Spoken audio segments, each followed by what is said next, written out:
Hi, I'm Siobhan Lockhart, marriage therapist, individual and family therapist at Healing Hearts of Indy. Today I'm talking about how to change your relationship landscape.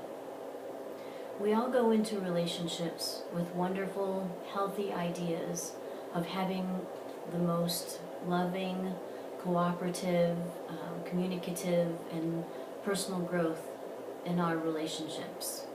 I don't believe people intend to hurt one another in relationships. However, a lot of clients come to us seeking better ways to get along. A lot of times people have issues with either arguing too much or not talking enough at all, or feeling a distance or a gap between them. And today we're going to focus more on why that is. What is it that causes arguments or the lack of being able to bring topics up?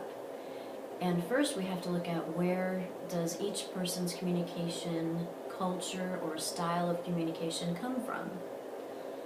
Because somebody is husband and wife or dating, boyfriend, girlfriend, whatever the case might be, it doesn't mean that someone communicates the same way that I do or you do. Each person, even if you're married, does not think the way you do and believe the way you do, and therefore they speak from their own spirit.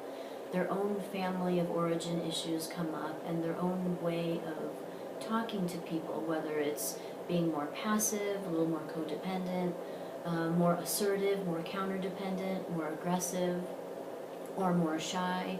All those things go into important, intimate conversations between spouses or loved ones. And understanding and accepting and embracing how we are different can really help each of you understand where your spouse or your significant other is coming from. So most often couples come in and say they have communication issues, and that could mean either not communicating, one person feeling like there isn't enough communication, someone else may feel like everything is okay.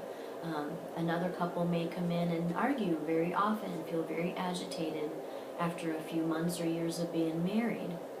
So normally couples recognize that when they're speaking or when they're arguing, that things aren't going well because they're leaving things on the table unresolved, and that unresolved issue is what normally is not setting well with the other person. So we tend to call that communication issues. However, in my experience, a lot of that, of what is going on with communication issues, really points to something deeper. We can't just change behaviors and use imago therapy or tell people how to speak, because how they speak is really about what they think and believe about life and about themselves. So we have to go deeper into what it is that causes someone to speak a certain way. If somebody's too aggressive, we need to understand why that is. If somebody is too passive, we need to understand why that is. And then we can reach down into where somebody works down in the nitty-gritty of how they communicate and use that as the truth or the source of what is going on with that individual person. And then when two people come together, it's a little easier to be able to translate for one spouse who may be more passive, and easier to translate for another spouse who may be a little more aggressive. So how did your parents talk, or your caregivers speak to you, or to each other, or to others when you were growing up? Do you find yourself sometimes changing what you would say based on someone's reaction, because you know they may have either a negative comment or a critique, or they may just walk away frustrated? If you find yourself changing and altering your truth about how you feel about something, then you're definitely not having a good communication or interactive with the person you're trying to communicate with. And that can lead to a lot of problems. And where that comes from is your own responsibility to understand why that is.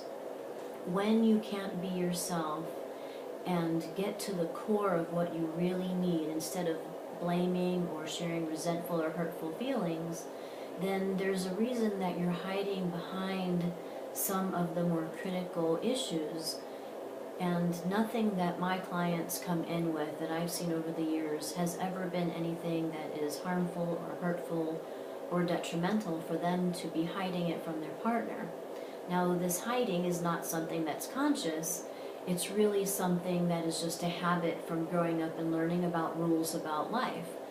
Are there times where it's healthy to perhaps hold off on making a comment, or maybe suspend your judgment for a bit and not share your opinion?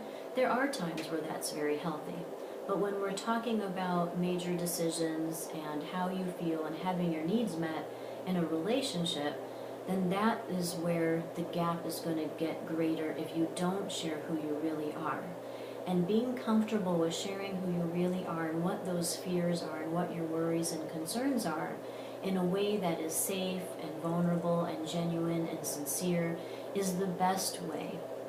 1, to be yourself. 2, to hold on to and have confidence in what you believe in. And 3, gives you the opportunity to communicate in a healthy voice and a good, healthy tone that lets your partner hear you.